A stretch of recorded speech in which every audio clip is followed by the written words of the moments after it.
Nick and Graham from Haircut 100. Morning. Good morning. You haven't changed a bit. Bless you. But you really haven't. Ah, thank you. What's it like watching that back now? Just like watching old mates. You know, it's just lovely, isn't it?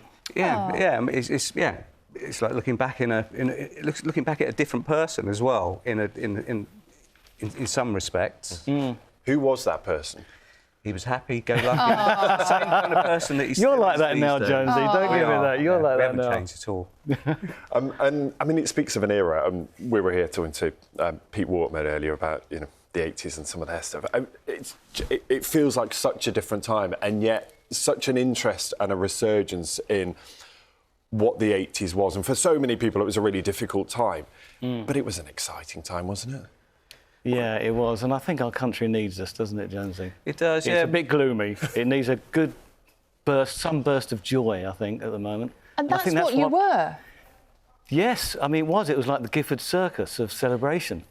You know, it was like a bit of a carnival atmosphere. I mean, you go to a haircut gig and it's just like those songs every time it comes around. It's like, I'm going to take it, I'm going to pace this one, I'm going to pace it, get on stage, and then haircut energy happens, doesn't it? It's like what happens? Overwhelming. Come on, what happens? It's just overwhelming. Describe it to us. It's this like burst of adrenaline, isn't it? And you can't describe it until you're in a band, actually. Until you're actually in a band and you're doing that with people, or whether you're a performer in some kind of art, a dance group or something. There's something magical that happens between certain members of that camaraderie as well. And you just suddenly come alive, and it brings out the best in each other's character. And the audience reacts, I imagine, then, as well? Yeah, everyone's part of it. The whole place, the roof kind of like lifts off. It's like a balloon, gets higher and higher. And is that the joy? Is it just that it's a door into a time capsule, and it takes you back to that time of a different era, but also just of a happier time, maybe?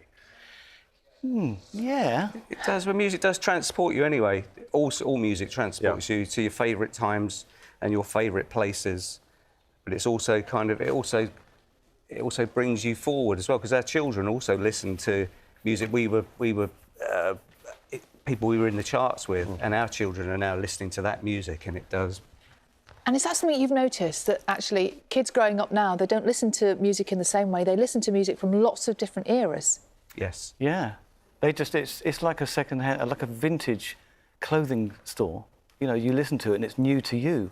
So you kind of like put on these clothes and it's like, wow, this is amazing. It just so happens to be vintage. I think people are drawn to that. I mean, I grew up in the